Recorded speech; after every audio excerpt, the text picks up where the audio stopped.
Multiple people were killed and dozens went missing in Ecuador after a massive landslide from heavy rains swept down parts of the city of Alausi Sunday into Monday. Local resident Angel Azurieta recalls the moment the mudslide hit his house. Me acuesto cuando vino como un temblor. I went to bed and then felt a strong tremor. It shook the house very hard. Then I heard a very loud noise, and that's when the hill collapsed. On Monday morning, rescue teams searched rubble for survivors, and officials said at least 32 people were rescued. Witnesses say some residential areas were completely buried by earth.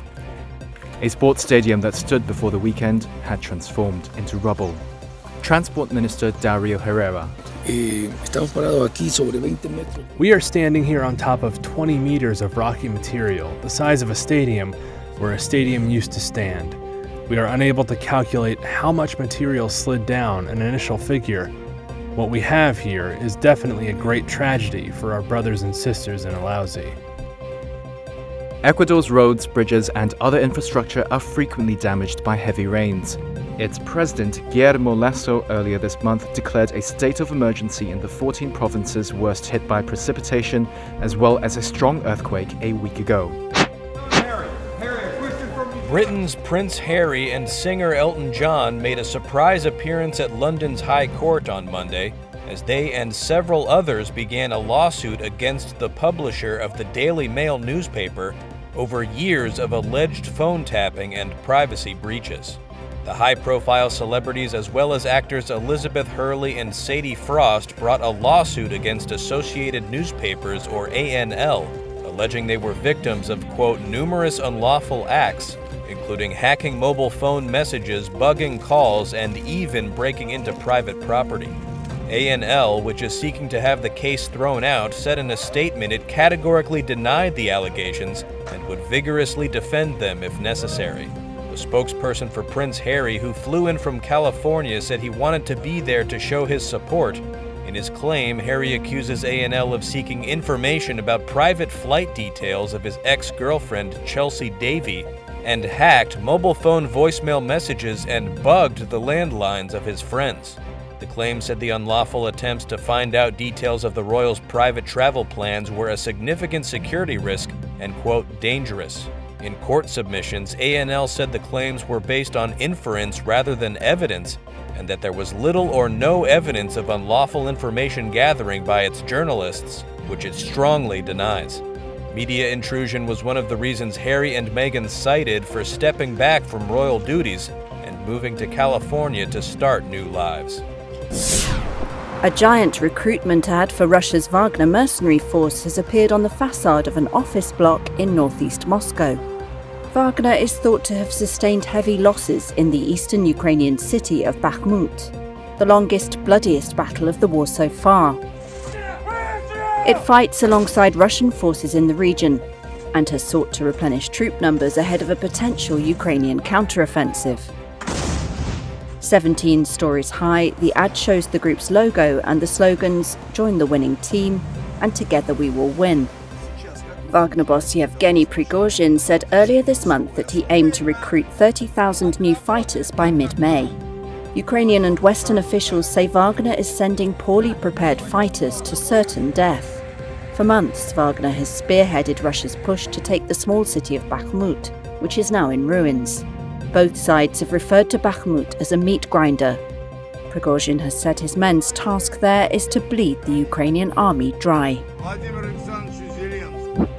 Parts of Twitter's source code have been leaked online. That's according to court filings first reported by the New York Times. The source code is the software that powers the company's online presence. Bits of it were reportedly posted on GitHub. That's a Microsoft-owned platform for sharing code for software development. The excerpts were shared by a user called Free Speech Enthusiast. GitHub says it took down the relevant posts on Friday at Twitter's request. The social network has now asked a court to order GitHub to produce identifying information for Free Speech Enthusiast. GitHub didn't respond when asked by Reuters whether it had complied or how long the code had been publicly available. It's all just the latest headache for Twitter following its takeover by Tesla billionaire Elon Musk. Weekend reports by The Information say he has now put a valuation of around $20 billion on the company. That's less than half the $44 billion he paid to acquire it only a few months ago. Huge crowds have gathered in France in recent weeks to protest a controversial rise in the country's pension age by 2 years to 64. Some of the marches have turned violent. While the reform is most relevant to those approaching retirement, many young people are also taking to the streets. But why might that be? The French youth have joined the protests in growing numbers since the government bypassed parliament to push the plans through. Every night for the past few weeks, 18-year-old Charles Choliac has been making his voice heard. Not just for his parents, but for himself.